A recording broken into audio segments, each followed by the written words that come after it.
और आइए बात करते हैं दिल्ली के इस डर्टी बाबा की, जिसका अब गेम ओवर हो गया है। अब तक दिल्ली पुलिस को चकमा दे रहा चैतन्यानंद सरस्वती, इसको आगरा से गिरफ्तार कर लिया गया। मेडिकल के बाद पटियाला हाउस कोर्ट में चैतन्यानंद की पेशी हुई, जहां से उसे 5 दिन की पुलिस कस्टडी में भेज दिया गया है।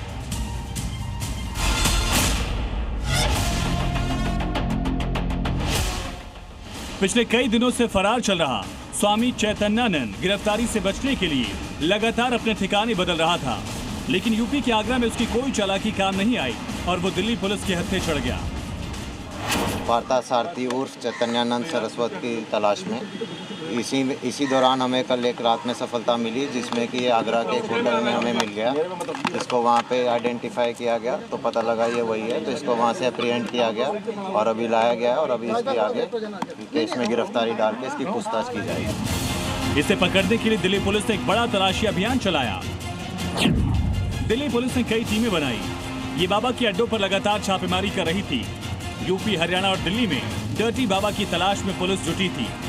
तभी पुलिस को आगरा से इसके छिपे होने की खबर मिली। इसके बाद जाल फैलाकर दिल्ली पुलिस ने डर्टी बाबा को धर दबोचा। बाबा की एंट्री किस नाम से हुई है? आप देख सकते हैं कि बाबा की एंट्री जो है रजिस्टर में, यहाँ होटल का जो रजिस्टर है उसमें स्वामी पार्थसारथी के नाम से हुई है।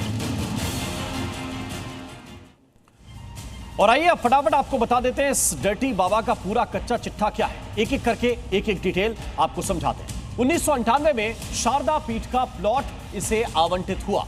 इसके बाद दिल्ली के वसंत कुंज में इसने जो है वो मठ बनाया। चैतन्यानंद को मठ का अटॉर्नी बनाया गया। क्या क्या हुआ एक एक सिलसिलेवार समझिए। 2008 में चैतन्यानंद ने मठ का नाम बदल दिया। जो मठ था उसका नाम बदल दिया गया। फिर क्या हुआ, फर्जी दस्तावेजों के आधार पर 40 करोड़ रुपए का गबन किया इस चैतन्यानंद ने। चैतन्यानंद के पास 2 फर्जी पासपोर्ट भी मिले और दोनों पासपोर्ट जो है वो फर्जी दस्तावेजों के आधार पर तैयार करवाए गए।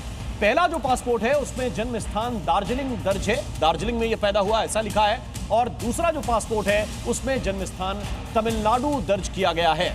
2 अलग अलग नामों से इसके बैंक अकाउंट भी थे और उन बैंक अकाउंट में पैसे का ट्रांजैक्शन भी अब पुलिस जांच रही है।